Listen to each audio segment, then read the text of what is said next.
when Bruce Lee started to teach Westerners, a lot of traditional Chinese didn't appreciate it.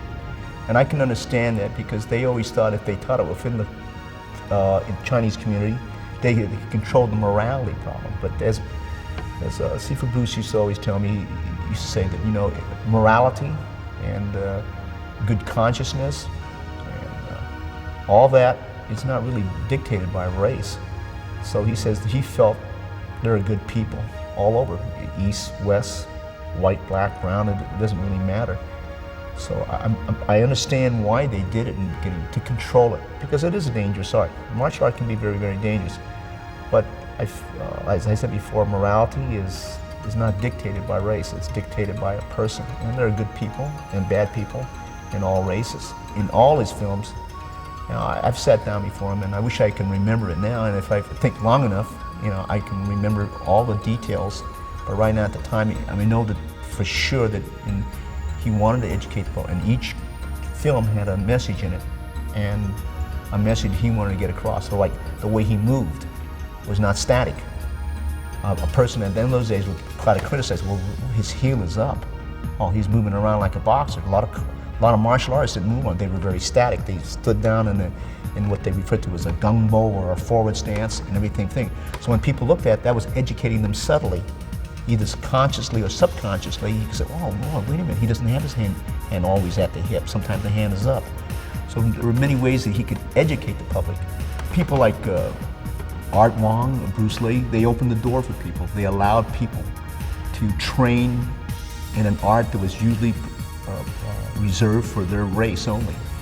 There was a time even the Japanese prefer to have strictly Japanese students, and then when they came over here. So it's a kind of a unit where you can bring East and West, and it's martial art, whether it be karate or kung fu, has allowed the blacks, the Latins, the Asians, and the Western people to come as one unit because they're trying to perfect themselves in a martial art.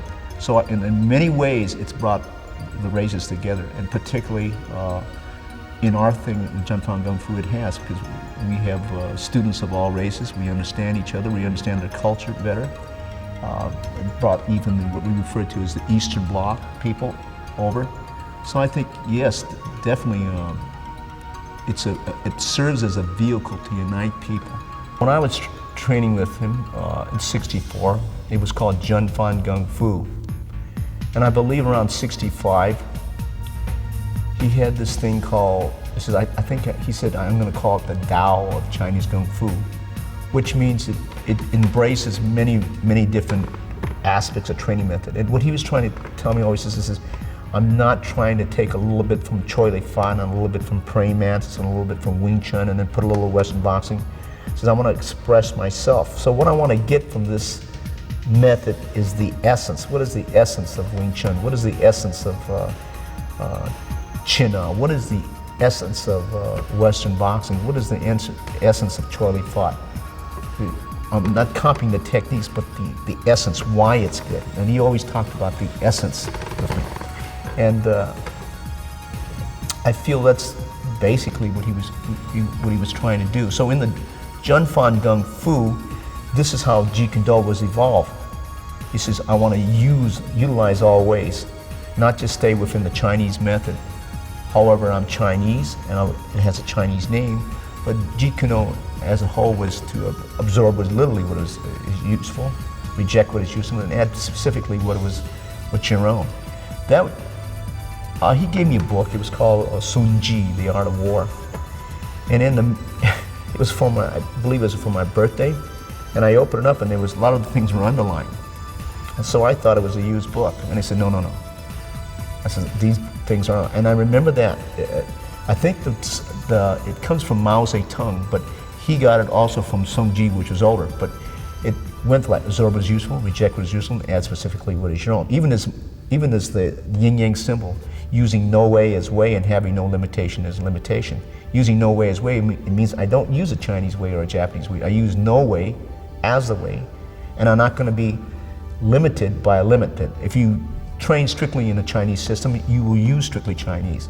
Now that's a great culture, great race, but there are things to be found within the Chinese system, and there's things to be found in the Western system, and the African system, and Latin system. They all work, so you're not going to limit it. So Jeet Kune Do came about as a sincere effort to abolish system and style. And then he was going to make it into a style. In about 6 months, he said, no, I made a mistake. If I make it into a style, he says, then it's going to lose the effect.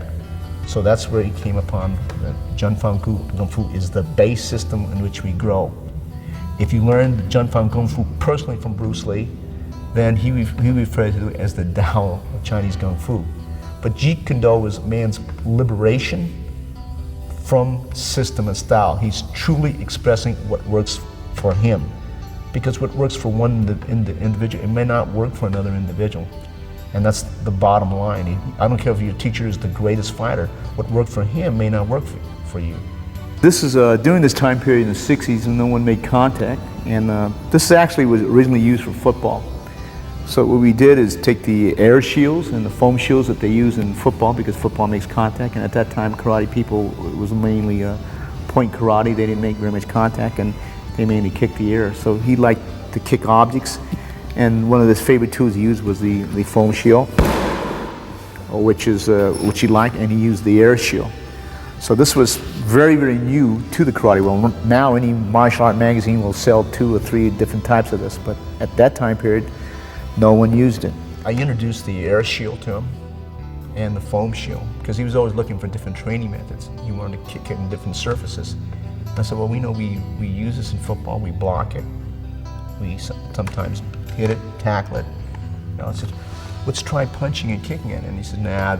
At first he said he didn't think it was going to be very good, but when I came back the next day, he had all these drills that you could do on the air shield and on the foam shield. And the reason why, he says, sometimes when a person kicks, you really can't tell if there's substance in it. And at that time period, everyone kicked that lockout side kick, or they did that round kick and the gi pop when they did the side kick and the round kick. And people mistook that for power. And he wanted to show that sometimes when you kick, he says, you got to see the results. And when you kick the air shield, when you kick the foam shield, there is right away, it reevaluates your power, your direction of the kick. And so that's why he liked it so much. If you look up here, this is the sign or the plaque that we had here. This is the truth in combat is different for each individual in the style. Research your own experience, absorb what is useful, reject what is useful, and add specifically what is your own. This here used to hang in the Chinatown school, along with our other emblems. This one hanged in our backyard. That would place it 1970. This, of course, is the picture of Sifu Bruce. To people here, he's referred to as the Sigung. And this thing I inherited from Sifu Bruce, this is actually was in the Oakland branch, Bruce Lee's Tao of Chinese Kung Fu, using no way as way. That literally means that he doesn't use any particular way, whether it's Chinese way or a Japanese way or an Okinawan way or a Korean way. He uses no way as his way, and having no limitation up there means it means that he doesn't limit himself to one particular style or one particular discipline or one particular system or one particular way of using no limit as his limitation. This up here is the sign that hung in the first time he opened publicly, 1974. Man, the living creature, the creating individual, is always more important than any established style or system. This is a quote he gave back in 1968. This here is another quote. He says, my followers in Jeet Kune Do, do listen to this. All fixed set patterns are incapable of adaptability or pliability.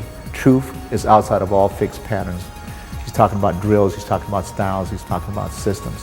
It didn't matter what art you took, as long as you can express yourself.